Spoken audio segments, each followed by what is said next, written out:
A chance to talk about Thomas and the Magic Railroad, huh? You should have seen this coming.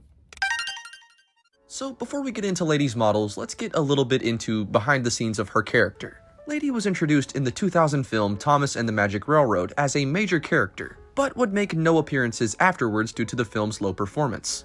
Quite randomly, she appeared in Calling All Engines, a 2005 special, in a dream sequence, but afterwards Lady would never reappear, and as such hasn't in the TV series since 2005.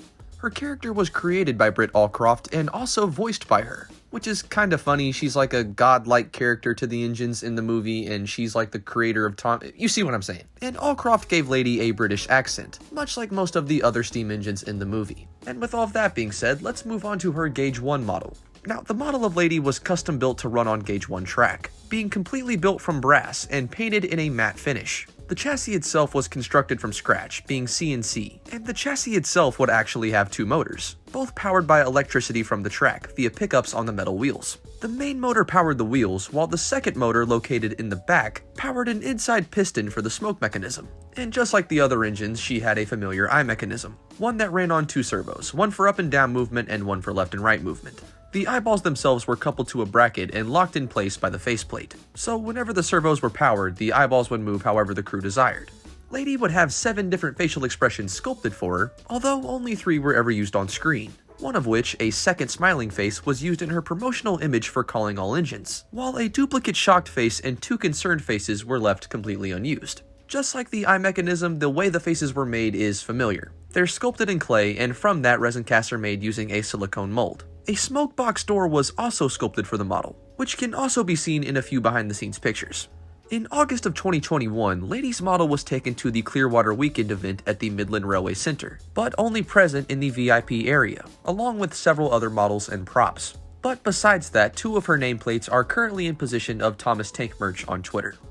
Now, Lady didn't just have a Gauge 1 model built, she also had a life-sized model built, which was made for scenes where she would have to interact with the human actors. The model itself is 16 feet long, and about 6 feet wide, and 10 feet tall. It's constructed primarily out of wood, and also had a face and a smoke box door.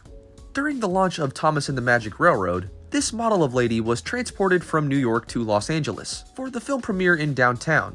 Once the premiere ended, many of the model's Thomas-like features were repossessed, such as its face, buffers, coal bunker, dome, whistle lamps, and the original smoke box door. It's unknown what became of those parts after they were removed. Lady's model was stored in a warehouse following the premiere, until it had to be removed due to management at work. The man who transported the model from New York to Los Angeles kept the model in a backyard, and had it repainted should legal issues arise. He painted the model in Christmas colors and shortened the funnel, also removing its buffers, whistle dome, and coal bunker. A new smoke box door was also created, and a thin strip of tape was also placed along the lower right corner of her tank in order to preserve her original colors. In November of 2017, the model was put up for sale on Letgo. However, the model was soon removed from Letgo when a fundraiser was started to purchase the model. The fundraiser was successful, and Lady was soon transported to a storage facility awaiting restoration. However, since then there have been no updates on this model at all, and if you're anything like me, you're probably in the ballpark of thinking it's not gonna happen at all. And unfortunately, it may have been just a scam. But who knows, I guess the future will tell.